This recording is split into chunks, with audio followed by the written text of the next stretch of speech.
Okay, in lecture number 10, we have completed with capacitor, capacity अलग अलग form में, with dielectric, without dielectric. Now today's lecture we are going to complete some omitted points from current topic. जो equipotential surfaces मैंने एक point बीच में skip किया था वो हम कंप्लीट करेंगे, और एक जो पॉइंट है डिस्प्लेसमेंट करंट, एंड लास्ट जो पॉइंट है वैन डायग्राम जनरेटर. तो one by one will complete all 3 points. That will be the end of theory for electrostatics, and then from next lectures we are going to start with numericals. Okay, so I'm starting with the first point, that is equipotential surface. Equipotential surface. Equipotential surface क्या होता है? सी इसके word में ही meaning है. Equi means same, potential same potential surface, that is equipotential surface. तो वो कैसे, कहाँ पे यूज होता है इसका, और ये इक्विपोटेंशियल सरफेस हम कैसे जज कर सकते हैं कि ये दिस इज इक्विपोटेंशियल सरफेस और दिस इज इक्विपोटेंशियल लाइन. ठीक है, तो देखो यहाँ पे अगर हम for example I am taking this test charge, एक चार्ज है जो जिसकी वैल्यू हम टेकिंग प्लस क्यू. तो इस चार्ज की वजह से इस पूरे सरफेस में, उस पूरे थ्री डायमेंशनली यहाँ पे कुछ ना कुछ फील्ड बनेगा. तो अलग अलग पॉइंट पे कुछ ना कुछ पोटेंशियल होगा, कुछ ना कुछ स्टोर्ड एनर्जी होगी इस चार्ज की वजह से, क्योंकि इसका खुद का एक फील्ड बन रहा है, just like square of influence, right. तो वो जो पोटेंशियल है हम कुछ इस इक्वेशन से निकालते हैं. V बराबर जो हमने डिराइव कर रखा है, V बराबर 4 pi epsilon naught Q upon R. ठीक, तो this is what value of potential created by charge Q at distance R.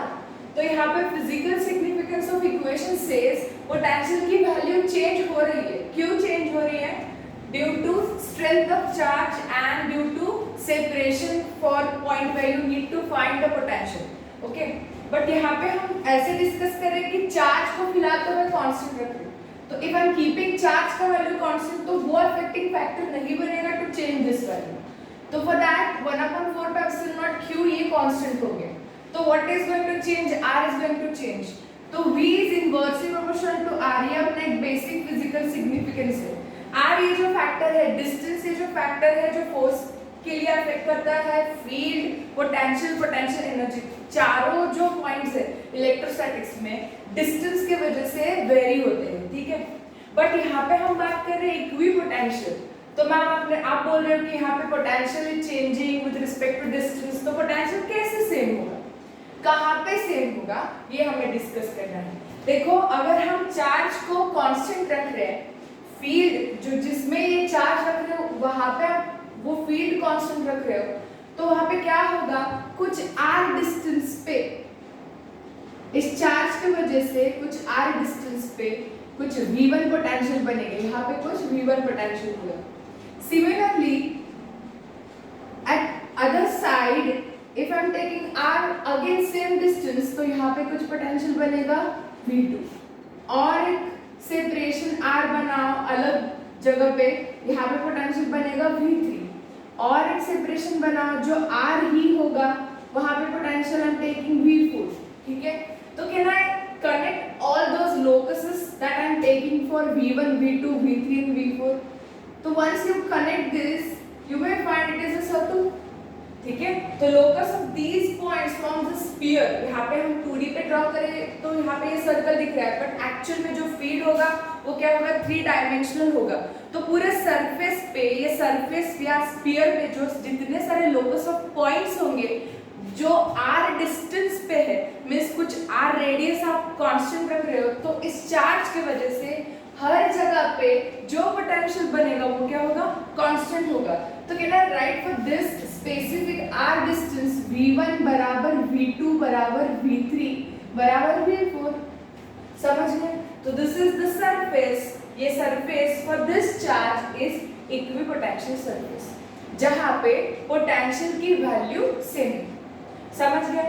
वैसे कोई और डिस्टेंस कंसीडर कर रहे हो, in short if I am changing कुछ अलग रेडियस आप कुछ छोटा r1 कंसिडर कर रहे हैं, तो उससे छोटी रेडियस, तो उससे और एक नया स्फीयर ऑफ इन्फ्लुएंस बनेगा which is neutral to charge, तो वहां पे श्योरली पोटेंशियल अलग होगा इस पोटेंशियल से।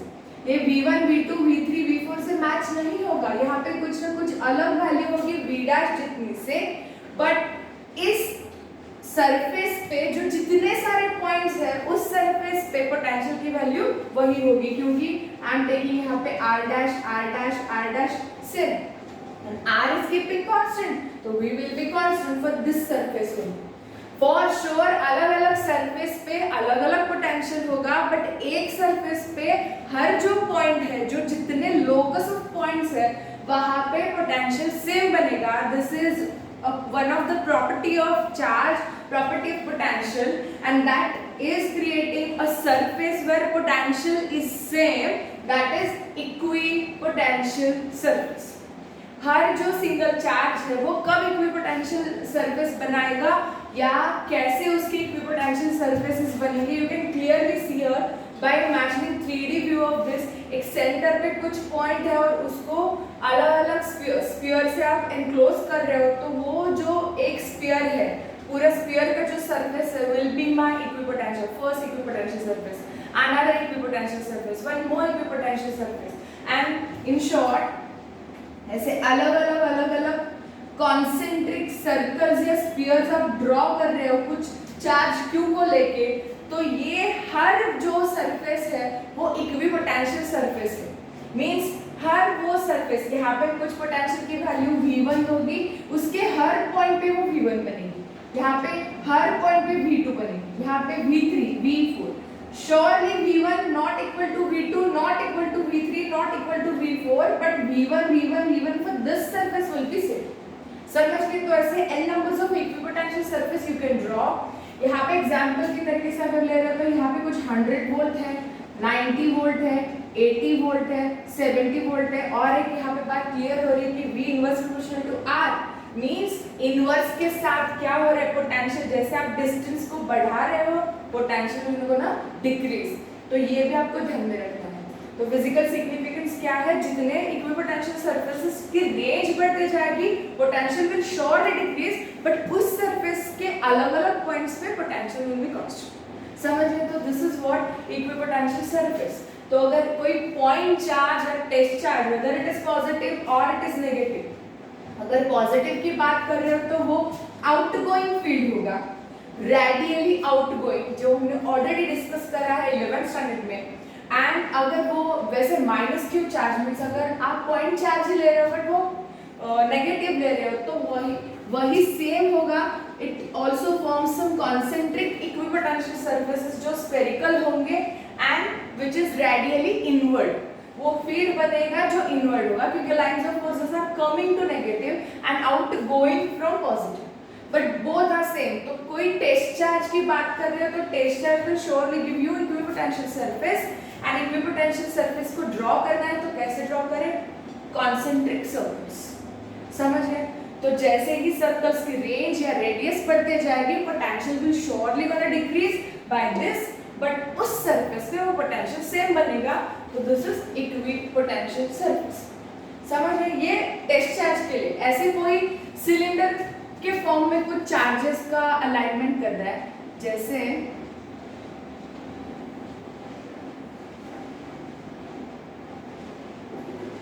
यहाँ पे आप लाइन ऑफ चार्जेस ले रहे हो, ठीक है?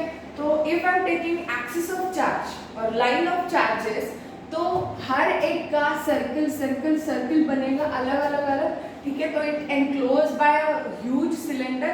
तो इस सिलेंडर पे कीपिंग चार्ज का axial value will be constant, तो यहाँ पे इस सिलेंडर पे हर अलग ये जो पॉइंट्स है यहाँ पे कुछ v जितनी वैल्यू ही बनेगी, ठीक है? अगर हम इस स्फीयर का मींस अल्टीमेटली सिलेंडर का वॉल्यूम ही बढ़ा रहे हैं, सिलेंडर को थोड़ा और बड़ा कर रहे हैं, तो श्योरली यहाँ पे कुछ पोटेंशियल अलग होगा इस पोटेंशियल के अगेंस्ट, बट हर जो पॉइंट ये सिलेंडर में जो एनक्लोज हो रहा है कुछ r जितने सेपरेशन पे, तो वहाँ पे पोटेंशियल सेम बनेगा।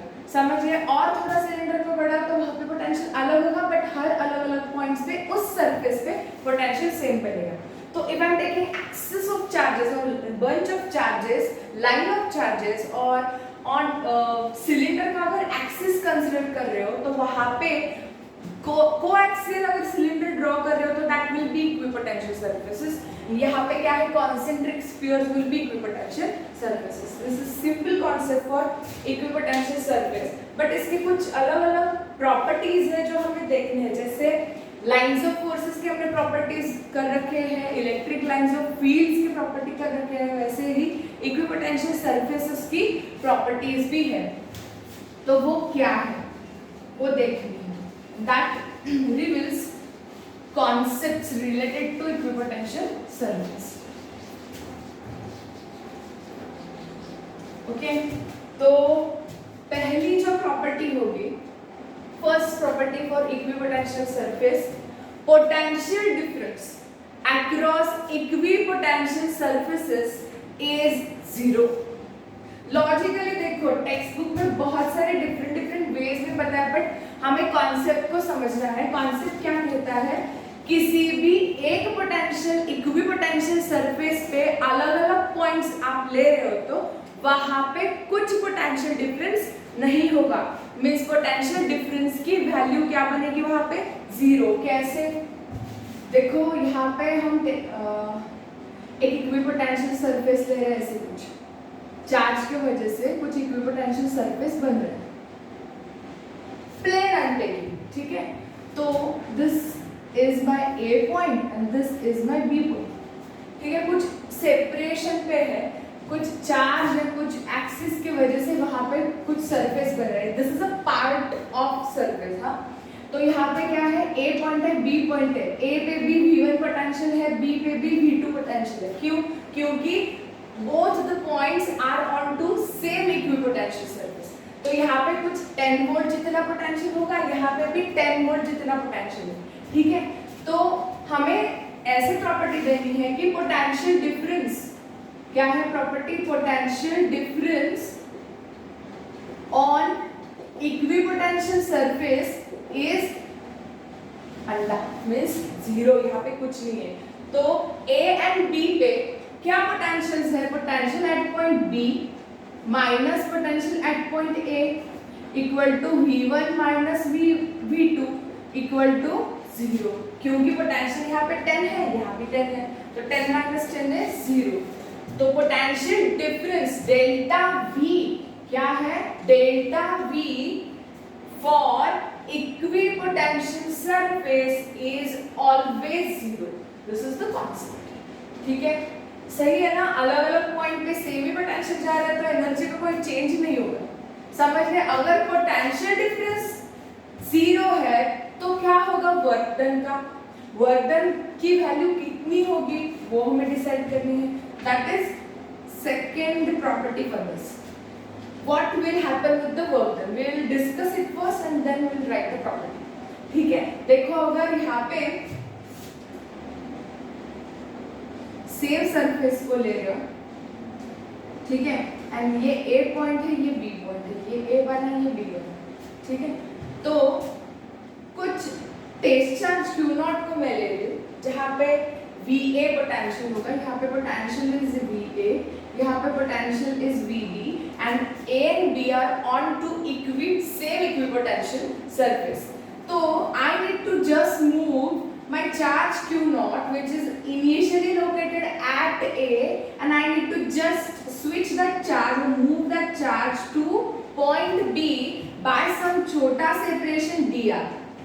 कुछ dr से मुझे शिफ्ट करना है किसको, Q0 को, जो A से B की तरफ जा रहा है, but A and B are provided onto same equipotensial surface, जहाँ पे इनिशियल पोटेंशियल कुछ VA था एंड फाइनल पोटेंशियल कुछ VB बना। तो यहाँ पे वर्क डन जरूरी है या वो वर्क डन की वैल्यू कितनी है, we try to find out work done DW क्या होता है। For small displacement DW work done, can I write dV by charge, I mean Q into V, sorry, Q into V, dV into Q is my work done। यहाँ पे क्या है, dV is the potential difference and कौन सा charge move कर रहे हो, Q not is the charge moving. तो वर्क डन जो एक्सटर्नली आप कर रहे हो, एक्सटर्नल वर्क डन जो एक्सटर्नल एजेंट है वो उसको मूव कर रहा है, तो external agent doing work here, तो dw बराबर dv into Q not, right. तो क्यू नॉट की जो कुछ वैल्यू होगी वो वैसी की वैसी इंटू dv। यहाँ पे dv कितना है, लेकिन इक्विपोटेंशियल सरफेस पे पोटेंशियल डिफरेंस कुछ नहीं होता, dv क्या है, change in potential Vb minus Va। कहाँ पे फाइनली शिफ्ट कर रहे हो, B पे। कहाँ से, A से। दोनों ही जगह पे पोटेंशियल Va बराबर Vb, क्योंकि these are onto same equipotensial surface। समझ गए, तो Vb minus Va into Q naught, तो Vb माइनस Va कितना है, 0 इंटू क्यू नॉट बराबर dw जो एक्सटर्नल वर्क डन है। समझ गए, तो work done for motion of a charge on equipotential surface कितना है, 0, dw बराबर 0। तो no work done is essential for motion of charge on equipotential surface, this is the property.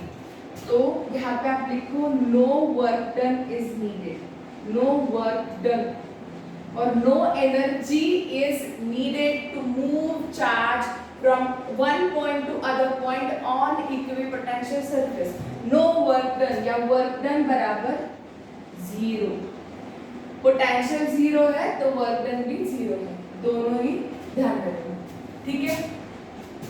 और एक तरीके से भी इसको एक्सप्लेन कर सकते हैं, not necessary your surface will be a plane surface, हम सर्कुलर भी ले सकते हैं बाय टेकिंग अ फोर्स का पॉइंट। अगर फोर्स के हिसाब से भी मुझे ये अगर पोटेंशियल के हिसाब से एक्सप्लेन कर रहे हो तो वो कुछ ऐसे होगा, बट लॉजिकली भी सोच रहे हो तो अगर वर्क डन के लिए फोर्स की जरूरत होती है ना, force into displacement is my small work done dw, right. तो अगर यहाँ पे हम एक टेस्ट चार्ज एक कौन सा भी चार्ज ले रहे हैं क्यों, उसके वजह से कुछ r जितनी डिस्टेंस पे ये उसकी रेडियस है, यहाँ पे हर अलग पॉइंट में सेम पोटेंशियल बनेगा क्योंकि ये इक्विपोटेंशियल सरफेस बन रहा है r के वजह से, ठीक है। तो यहाँ पे मेरा कुछ एक इनिशियल चार्ज हम ले रहे हैं क्यू नॉट जो A पॉइंट पे है, ठीक है।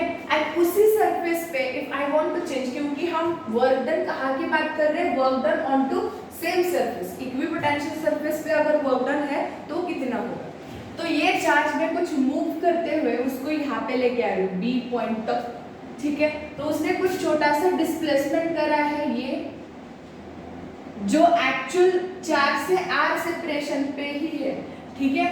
तो उस चार्ज ने A टू B कुछ मोशन करी है dr जितनी, जिसका मैग्नीट्यूड बना है dr, बट उसका वेक्टर अगर निकालो तो it will be tangent to that curve, right. ये कर्व जो है आर्क जो बनेगा इसका अगर टैंजेंट निकालोगे तो you will get the dr bar का वैल्यू, समझ गए। इसी डायरेक्शन में तो you can put a tangent there, तो that is a vector which can explain the direction for motion of the charge, okay. And इस चार्ज पे ये डिस्प्लेसमेंट बना, बट ये क्यू बना, उसमें कुछ ना कुछ फोर्स है। कौन सा फोर्स है, ये जो चार्ज है क्यू, इस पे कुछ फोर्स लगा रहा है क्योंकि electrostatic force of repulsion will work there, या electrostatic force of attraction will work.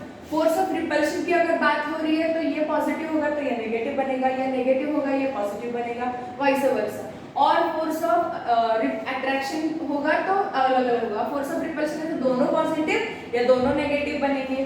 कोई भी हो, फोर्स ऑफ अट्रैक्शन हो या फोर्स ऑफ रिपल्शन हो, अट्रैक्शन होगा तो ये फोर्स का डायरेक्शन इस तरफ होगा, रिपल्शन होगा तो ये फोर्स का डायरेक्शन कुछ इस तरफ होगा, जो हमने vector representation of Coulomb's law 11th standard में पढ़ा है।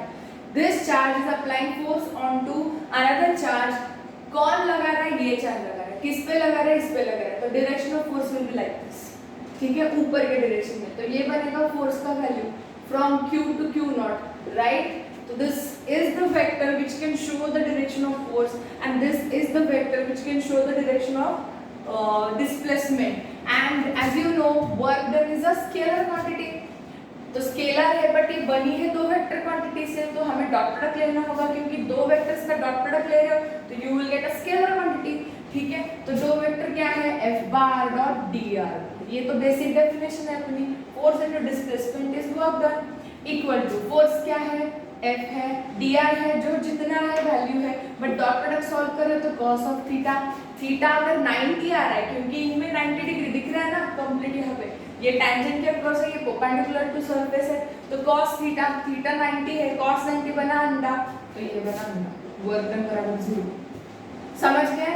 तो वर्क डन दोनों हिसाब से लॉजिकली बात की जाए बाय यूजिंग द फोर्स का वैल्यू तभी वो 0 है, या मैंने स्टैंडर्ड इक्विपोटेंशियल सरफेस पे पोटेंशियल डिफरेंस 0 है, तो work done directly 0। There is no need to put some external energy to move any charge onto same surface. समझ गए? तो this is how you can explain second property. Okay. Third property की बात करते हैं. Okay. ये तो चलो हो गया पोटेंशियल 0, वर्क डन 0. तो इलेक्ट्रिक फील्ड का क्या होगा? इलेक्ट्रिक फील्ड वहां पे कैसे होगा? देखो इलेक्ट्रिक फील्ड की जो वैल्यू है वो श्योरली पोटेंशियल पर डिपेंड करेगी, क्योंकि एज यू नो E का भी तो इक्वेशन ऐसे बनता है E = 1/4 pi epsilon not Q/r², means ये कुछ ऐसे V/r करोगे तो यू विल गेट उसका वैल्यू, राइट? ये r² है, right? 1/4 okay into r, V/r करोगे तो you will get that value, ये r² है, ठीक है? तो E = दिस, तो पोटेंशियल 0 है तो इलेक्ट्रिक फील्ड का क्या होगा? बट पोटेंशियल डिफरेंस की बात चल रही है तो वो 0 है, बट हर अलग अलग पॉइंट पे कुछ ना कुछ पोटेंशियल है। Difference if I am taking तो 0, डेल्टा V इज 0 या dV = 0, बट VA कुछ पोटेंशियल है तो वहां पे फील्ड जरूर होगा, यहाँ पे पोटेंशियल है फील्ड जरूर होगा, तो मैग्नीट्यूड तो कुछ ना कुछ है, ये सिर्फ depend on separation r and depend on two charge q।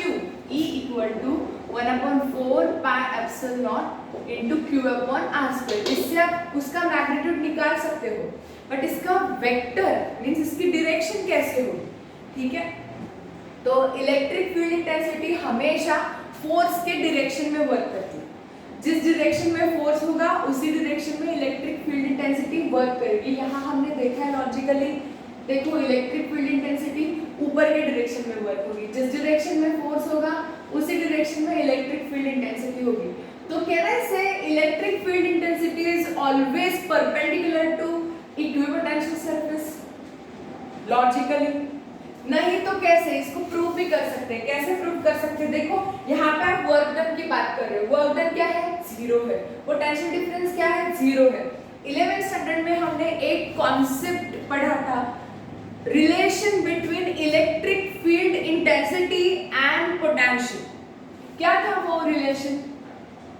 Electric field intensity is negative gradient of potential. पढ़ा था ये x कुछ था dV/dx, राइट? ग्रेडियंट क्या होता है? Concept gradient, a physical quantity changes with respect to distance, the rate of change of any physical quantity with respect to distance, that is what gradient of the value d/dx। मैंने उसका operator भी बताया था, del operator था जो i cap j cap k cap के along 3D change होगा। Temperature gradient I have already explain, अलग अलग ग्रेडियंट मैंने बताए थे, ठीक है? तो ये जो रेट है कौन तो चेंज हो रहा है, कौन सी फिजिकल क्वांटिटी चेंज हो रही है, बट किसके हिसाब से? डिस्टेंस के हिसाब से, not necessary it is every time time, ठीक है? तो कौन चेंज हो रहा है? पोटेंशियल चेंज हो रहा है, किसके हिसाब से? डिस्टेंस के हिसाब से। एंड ये जो रेशियो निकल के आएगा वो नेगेटिवली वर्क होगा, क्योंकि डिस्टेंस बढ़ रहा है, ये क्वांटिटी कम हो रही है, so it shown by negation, ठीक है? तो वैसे ही ये जो निकल के आएगा ये बनेगा फील्ड, अभी मैंने एक्सप्लेन किया था क्यों, ठीक है? तो dV/dx is negative gradient of potential difference will be your electric field intensity, ठीक है? तो इसको ही थोड़ा रीअरेंज करते हैं वेक्टर फॉर्म में, तो कुछ ऐसे बनेगा dV - E bar dot dx बार, क्योंकि ये जो डिस्टेंस है ये वेक्टर है, डिस्प्लेसमेंट हो रहा है ना कुछ चार्ज का, फील्ड है ये वेक्टर है, बट ये जो पोटेंशियल है इज अ स्केलर। तो again I want scalar quantity by taking a two vector quantity, तो I need to take a dot product, ठीक है? तो dot product of E bar dot dx bar negation के साथ will be my potential difference by this, ठीक है? तो यहाँ पे फिर से इक्वल टू, बट अभी हमने पहली प्रॉपर्टी यहाँ पे प्रूव करी है कि potential difference across equipotential surface is 0, तो dV हमेशा एक ही सरफेस पे क्या होगा? 0 होगा। तो तो ये डायरेक्टली जीरो बन गया, and minus E bar dot D x bar, right. तो ये जो डॉट प्रोडक्ट है उसकी वैल्यू क्या आ रही है, जीरो आ रही है, ठीक है। अगर ये जीरो आ रही है तो हमें यहाँ पे इसका solution means E D x cos of theta को जीरो होना होगा। तो ई डी एक्स ये मैग्नीट्यूड तो चेंज नहीं होगी क्योंकि डिस्टेंस का कुछ वैल्यू होगा, ई का वहाँ पे कुछ ना कुछ वैल्यू होगा, तो कोसाइन को जीरो होना होगा तभी जाके ये जीरो बनेगा। तो कोसाइन कब जीरो होगा, थीटा बराबर 90 डिग्री जब होगा, ठीक है। तो dx is what, displacement, means surface के अक्रॉस कुछ डिस्प्लेसमेंट, राइट। ये सरफेस पे चल रहा है, तो ये सरफेस मींस ये जो dx है इसको ये e क्वांटिटी है कुछ 90 डिग्री से अलाइन होगी, means surely your field will be in this direction. तो here the proof of the thing means electric field or electric lines of forces are always perpendicular to equipotential surfaces। Means अगर equipotential surface को आप ऐसे draw कर रहे हो तो electric lines of forces will be like this, right। अगर equipotential surface को आप ऐसे ड्रॉ कर रहे हो तो electric lines of forces will be like this, ठीक है। एंड यहाँ पे तो अलग अलग डायरेक्शन पे ये electric lines of forces will be like this, समझ गए। And those are always perpendicular, keep this in mind. Equipotential surface theta बराबर 90 डिग्री ई के साथ, समझ गए। ये प्रॉपर्टी हमें एंट्रेंस के सम में सॉल्व यूज करनी है डायरेक्टली, ठीक है। तो ई बार डॉट डी एक्स बार बराबर जीरो होगा किसके लिए, इक्विपोटेंशियल सरफेस, क्यों, क्योंकि change in potential is zero, समझ गए। तो उल्टा जो रिजल्ट है हमने वो रिजल्ट यूज करके अपना प्रॉपर्टी यहाँ पे डिस्कस किया, लॉजिकली तो बताया था मैंने केस, क्योंकि फोर्स के डायरेक्शन में फील्ड हमेशा होता है, समझ गए। तो this is my third property for that, क्या है, electric lines of forces are always perpendicular to equipotential surfaces, समझ गए। लास्ट प्रॉपर्टी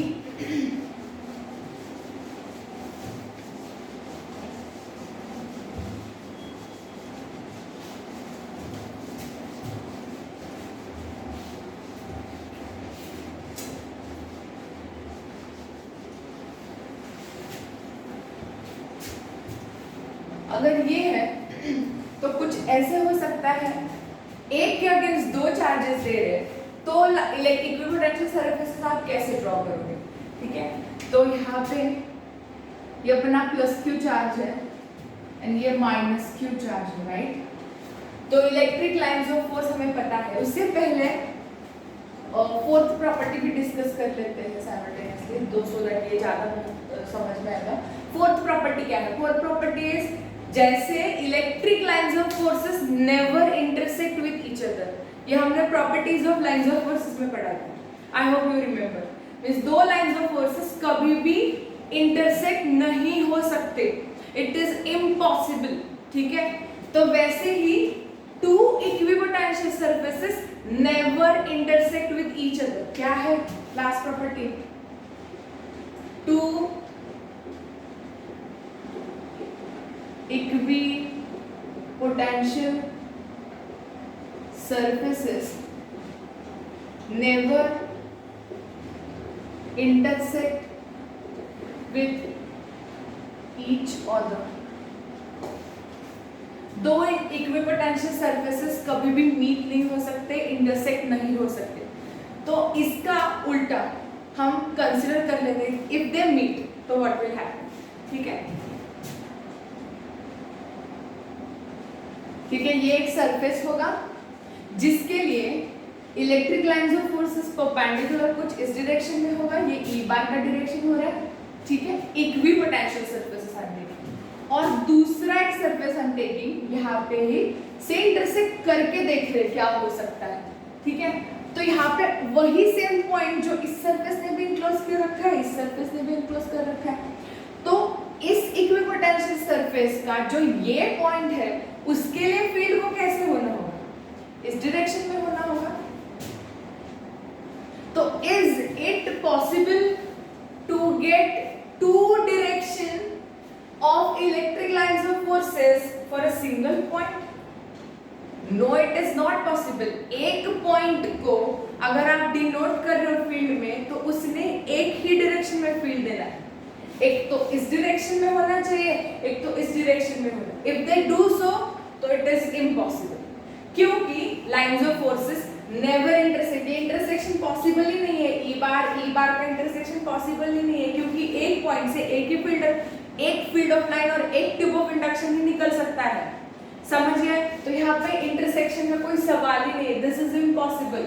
तो एक पॉइंट से यहाँ पे मुझे दो फील्ड दिख रहे, इट इज इम्पॉसिबल, समझ गए?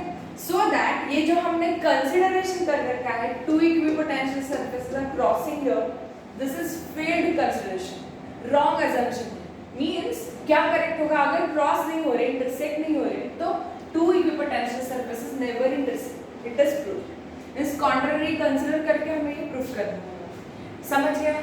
तो this is same like electric lines of forces. तो हमने इसके चार बेसिक प्रॉपर्टीज देखी। नंबर 1 कौन सी प्रॉपर्टी थी?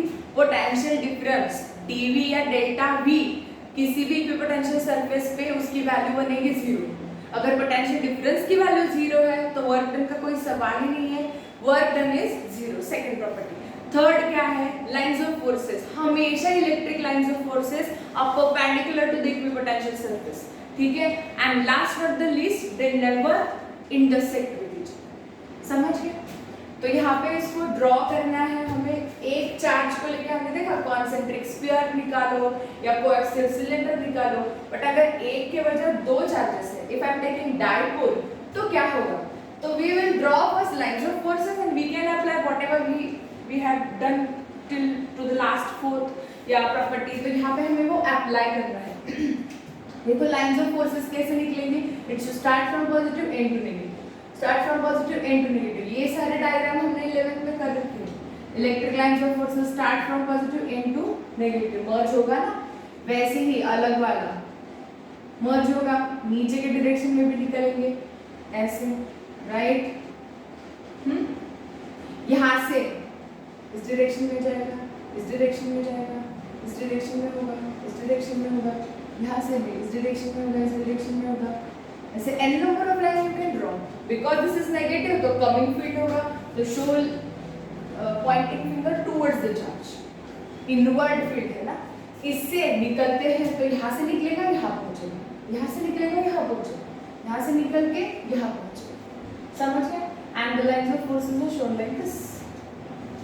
और एक लाइन ऑफ फोर्स दिखाओ कुछ ऐसे, समझ गए? So this is how you can show the electric lines of forces. Now onward I am showing equipotential surface, जो dotted line से बता दूँ। Equipotential surface को क्या होना है? Surface को equipotential surface and electric lines of forces are perpendicular to each other. तो इस point को perpendicular मुझे कुछ draw करना है। तो यहाँ पे ये सारे if I am taking collinear points, तो कुछ collinear perpendicular निकालो तो कुछ ऐसे बनेगा सेंटर पे, एक ही डायरेक्शन में एक लाइन पे, तो उसका डायरेक्ट परपेंडिकुलर निकाल सकते हो। It's my first equipotential surface between these two charges, simple.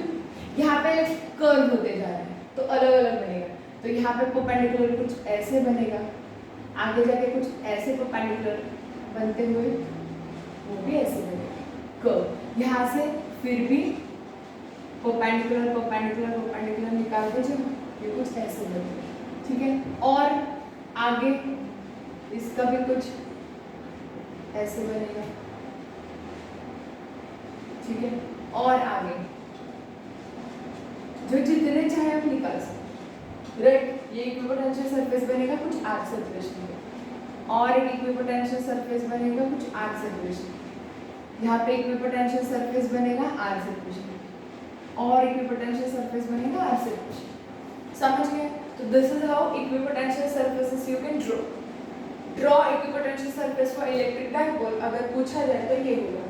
Google पे ये डायग्राम देख लो, you will get कि थ्री डिमेंशनल कैसे होगा। बहुत सारे सर्कल्स होते हैं। यहाँ पे मैंने लाइंस ऑफ फोर्सेस को बेस रखते हुए मैंने ये एक्सप्लेन करा है, क्योंकि लाइंस ऑफ फोर्सेस को परपेंडिकुलर होना होगा। कॉन्सेप्ट के साथ अगर ड्रॉ करें तो ये ज़्यादा समझ आएगा, ठीक है? तो इसका जो फाइनल रिव्यू है यहाँ पे इमेजिन करने से बेहतर है you just Google that image equipotential surface for electric dipole, तो you will get that image. Text book से भी बेहतर होगी अगर आप गूगल पे देखें, ठीक है। तो this is what all about equipotential surface. बहुत ही इजी पॉइंट है, बट सिलेबस के हिसाब से ये फॉर्मेट किया उन्होंने। नेक्स्ट पॉइंट इज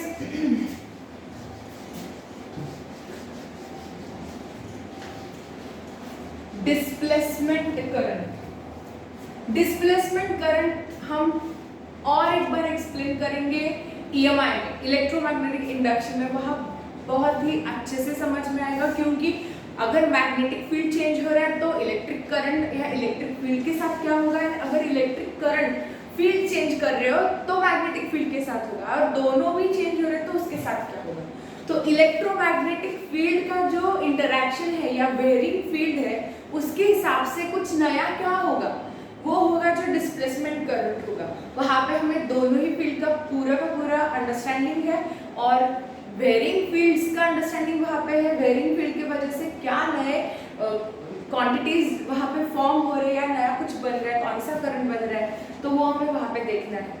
तो displacement current according to my knowledge आपको EMI में बहुत अच्छे से समझ में आएगा, बट यहाँ पे इस टॉपिक में उन्होंने थोड़ा सा इंट्रोडक्शन दिया है जो कैपेसिटर के फॉर्म में है, तो वहाँ पे हम डिस्कस कर लेते हैं कि displacement current created due to capacitor. It is not restricted to the capacitor, क्योंकि डिस्प्लेसमेंट करंट क्या होता है, स्पेस में फॉर्म हो सकता है by changes in the charges.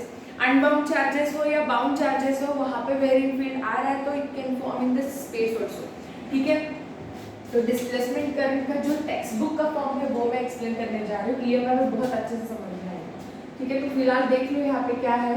यहाँ पे उन्होंने एक पैरेलल प्लेट कैपेसिटर रखा है जहाँ पे डाइलेक्ट्रिक को होना होगा। ये कैपेसिटर हम कंसिडर कर रहे हैं along with the dielectric, means उसके बीच में ये डाइलेक्ट्रिक को आपको पोर करना होगा, जो भी चाहे, माइका का शीट ले लो, ग्लास ले लो, जो भी चाहे, ठीक है, बट डाइलेक्ट्रिक लेना होगा, ठीक है।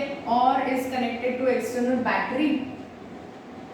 यहाँ पे बैटरी कंसिडर कर लो, सॉरी ये की है, सॉरी ये बैटरी है, एंड यहाँ पे की कंसिडर करो, ठीक है। की, battery E and capacitor C, simple circuit, ठीक है। तो की को अगर क्लोज कर रहे हो तो करंट इसमें स्टार्ट होगा, तो यहाँ पे मैं की क्लोज कर दूँ, ठीक है। Once the key is closed तो current will start flowing through it. ये करंट हम कुछ ले रहे हैं छोटा सा IC, जो कंडक्टिंग करंट है, जो आप बैटरी के हिसाब से दे रहे हो, जो एक्सटर्नल करंट है, जो करंट है जो कंडक्टर से मेटल है पूरे सर्किट से जा रहा है, ठीक है। एंड हम डिस्कस कर रहे हैं डिस्प्लेसमेंट करंट। ये क्या है, डिस्प्लेसमेंट करंट। नाम से कोई इमेजिन कर सकता है किसी ना किसी चीज का डिस्प्लेसमेंट शोरली हो रहा है, या कुछ ना कुछ चेंज हो रहा है, मूव हो रहा है, कुछ तो रीओरिएंट हो रहा है, सो दैट ये कुछ फॉर्म हो रहा है जिसको हम करंट बोल रहे हैं, ठीक है। एनर्जी का एक्सचेंज शोरली हो रहा है, क्यों हो रहा है, सिंपल कॉन्सेप्ट ऑफ कैपेसिटर। जैसे ही करंट पास होगा, यहाँ पे accumulation of positive charge with respect to negative charge, तो if the dielectric experiences external field, so there must be polarization of the charges. Polarization of charges, if I am taking यहाँ पे negation, कुछ negative form होगा, यहाँ पे positive हो रहा है, राइट। पोलराइजेशन होगा ना, तो एक्सट्रीम एंड पे यहाँ पे कुछ accumulation of negative, accumulation of positive, and ये खुद का कुछ फील्ड बनाएगा जो जिसका direction is direction opposite to field, opposite to external field, ठीक है। ये प्रीवियस लेक्चर्स में मैंने बहुत अच्छे से एक्सप्लेन किया। तो इस डायरेक्शन में अपना करंट है, तो इस डायरेक्शन में उसका खुद का ऑपोजिट डायरेक्शन में फील्ड बनेगा जो पोलराइज्ड चार्जेस की वजह से होगा, एंड इस डायरेक्शन में वो फील्ड दे रहा है, इस डायरेक्शन में कुछ ना कुछ मोशन बन रही है, कुछ एनर्जी का फ्लो चल रहा है, तो it brings out to a new current that is displacement current, and is due to bound charges in the dielectric, ठीक है। चार्जेस को मूव नहीं करना है according to definition, basic definition of current, flow of charge is current, rate of flow of charge.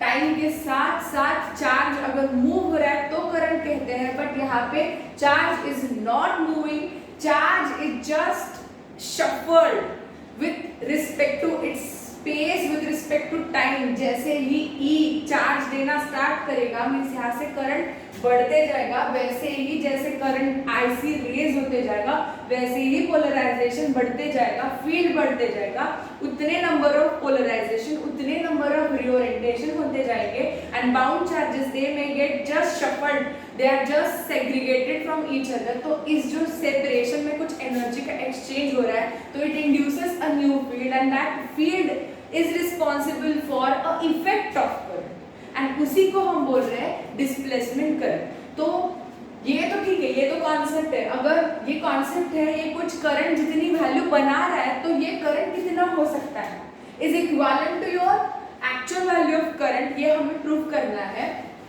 कैसे? हमें ये पता है कुछ फील्ड वहां पे फॉर्म हो रहा है, तो फील्ड का इक्वेशन E बराबर सिग्मा अपॉन एप्सिलॉन नॉट के, एम आई राइट? डाइलेक्ट्रिक का कुछ न कुछ के कांस्टेंट होगा तो यहाँ पे मैं कांस्टेंट कंसीडर कर रही हूँ सिग्मा अपॉन एप्सिलॉन नॉट के, क्योंकि इक्वेशन ऐसे होगा सिग्मा अपॉन एप्सिलॉन होगा, right? Epsilon is replace by epsilon naught के इज डाइलेक्ट्रिक कांस्टेंट जो आप कैपेसिटर में यूज करें, ठीक है? तो यहाँ पे इलेक्ट्रिक फील्ड तो E बराबर सिग्मा अपॉन एप्सिलॉन नॉट के, बट सिग्मा को मुझे चार्ज के फॉर्म में लिखना है तो क्या होगा E बराबर Q अपॉन A, चार्ज पर unit area is my sigma surface charge density epsilon naught K, right? This was the equation we have already derived in capacitor का कैपेसिटी, ठीक है? तो चार्ज की वैल्यू क्या बनेगी? Q बराबर A epsilon naught K into E, right? Simple है। E बराबर सिग्मा बाय एप्सिलॉन नॉट, ये बेसिक डेफिनेशन जो गॉस थ्योरम में हमें कर रहा है कंडक्टर्स की, तो वही यूज करते हुए हम will got value of Q बराबर A epsilon naught K E, ठीक है? And if we differentiate this equation, क्योंकि ये जो ट्रांजिशन हो रहा है करंट को, I mean charge is flowing from this point to this point, it will take time t, तो कुछ Q जितना चार्ज इस पे एक्यूमुलेट होते जा रहा है, अल्टीमेटली यहाँ पे पोलराइज होते जा रहा है, अल्टीमेटली यहाँ पे polarize, it requires some time, right? तो dq जितना चार्ज को एक्यूमुलेट होने के लिए, पोलराइज होने के लिए dt जितना टाइम एक्सपेक्टेड है, तो can we differentiate this equation with respect to time? Yes, we can differentiate because all the factors are changing with respect to time. तो डिफरेंशिएट कर लो विद रिस्पेक्ट टू टाइम, तो dq by dt या capital Q को रखो वैसे कैसे, dq by dt equal to d by dt, differentiation करना है दोनों ही साइड पे, d by dt of this whole term A epsilon naught K E, right? तो यहाँ पे एरिया तो वैसे चेंज नहीं हो रहा है, टाइम का एरिया का कोई कनेक्शन नहीं, तो वो डिफरेंशिएट नहीं हो सकता, that is constant take out, ये तो प्योर कांस्टेंट है, ये भी कांस्टेंट है, तो इसका डिफरेंशिएशन पॉसिबल नहीं है। तो what remains? dq by dt equals what remains? A epsilon naught K into dE by dt, समझ में आ रही है बात? dE by dt, तो जैसे ही इलेक्ट्रिक फील्ड को आप चेंज करते जा रहे हो, मीन्स फील्ड की इंटेंसिटी, मीन्स बैटरी की इंटेंसिटी बढ़ते जा रही है, जैसे टाइम के हिसाब से dE by dt चेंज हो रहा है, वैसे dq by dt चेंज हो रहा है, and ultimately this dq by dt induces your original value of current, that is IC। ये फील्ड दे रहे हो जितना विद रिस्पेक्ट टू टाइम उतना ही करंट मुझे मिलेगा ना, कंडक्टिंग करंट IC, तो this is the value of IC is equal to A epsilon naught K into dE by dt, एंड ये जो है ना it brings out to a dimensions of current ना, क्योंकि IC बराबर दिस, तो इक्वालिटी के हिसाब से डायमेंशंस अगर इक्वेट कर रहे हैं, तो अगर ये IC है मींस करंट है, तो यहाँ पे डायमेंशंस ऑफ करंट है, तो ये पूरी टर्म क्या होगी? डायमेंशंस ऑफ करंट होगी, ठीक है? तो IC यहाँ पे A कांस्टेंट है, एप्सिलॉन नॉट कांस्टेंट है, K कांस्टेंट है, तो IC is only depend on to this factor, तो can I write IC proportional to dE by dt? yes it is, means IC किसके हिसाब से चेंज हो रहा है? बैटरी की, I mean external E energy EMF जो होगा बैटरी का उसके हिसाब से, but with respect to time के हिसाब से वो बढ़ते जाएगा या कम होते जाएगा। तो IC proportional to rate of change of EMF और electric field with respect to time, that is what IC, that is conducting current, and once the conducting current changes, polarization also change, conducting current कम हो रहा है time के साथ, polarisation भी कम होगा, क्योंकि एक्सटर्नल फील्ड में ये डाइलेक्ट्रिक क्या होता है, उसका खुद का फील्ड बनाता है। विदाउट एक्सटर्नल फील्ड वो खुद का फील्ड बना नहीं सकता, अल्टीमेटली वहां पे बाउंड चार्जेस में कुछ ना कुछ वहां पे कुछ भी मोशन नहीं होगा। तो जितना आईसी स्ट्रांग होगा उतना इस डायरेक्शन में फील्ड स्ट्रांग होगा एंड अल्टीमेटली इस डायरेक्शन में करंट स्ट्रांग होगा। समझ गया? तो IC is somewhere equivalent to ID। तो ID is approximately equal to IC। समझिए? तो ये इक्विवेलेंसी है, means can I write ID is also proportional to change in electric field, change in electric field with respect to time. अगर यहाँ से field देना ही बंद हो गया तो यहाँ से कंडक्टिंग करंट नहीं होगा, अल्टीमेटली यहाँ पे कुछ पोलराइजेशन नहीं होगा, मींस फील्ड नहीं होगा, डिस्प्लेसमेंट करंट नहीं होगा। तो यहाँ पे क्या हो रहा है, ये रिस्पॉन्सिबल फैक्टर है to get displacement current in the capacitor. समझ गए? तो ID जो है डिस्प्लेसमेंट करंट है, किस पे डिपेंड है, rate of change of E, rate of change of EMF और बैटरी का energy with respect to time, means external field पे वो डिपेंड। समझिए? एंड ये जो डिस्प्लेसमेंट करंट है जो ऑपोजिट डायरेक्शन में बन रहा है, ये रेस्ट्रिक्टेड नहीं है टू द कैपेसिटर्स ओनली। अगर मैं electric field means varying field, ये d/dt denotes what, E is varying, time के साथ साथ वो वेरी हो रहा है, वो बढ़ भी सकता है, कम भी हो सकता है और वो कांस्टेंट भी रह सकता है। तो dE/dt ये वेरी हो रहा है, ये जो चेंज है ना, ये रिस्पॉन्सिबल है करंट को बनाने में, डिस्प्लेसमेंट करंट को बनाने में। तो varying field in electric flux या varying field in electric, that induces a displacement current, that is the concept, and it is not only restricted to the capacitor, is given or is generalized for the space also। यहाँ पे किसी space में किसी जगह पे अगर हम varying fields दे रहे हैं तो वहाँ पे surely inducement of displacement current की पॉसिबिलिटी है। ठीक है, दैट इज द कॉन्सेप्ट। तो कैपेसिटर्स में ये हो सकता है क्योंकि हम यूज कर रहे हैं कॉन्सेप्ट यहाँ, समझ के? तो this is for displacement current. तो for today's lecture will end up with this van de Graaff generator, next lecture में हम डिस्कस कर लेंगे। ओके।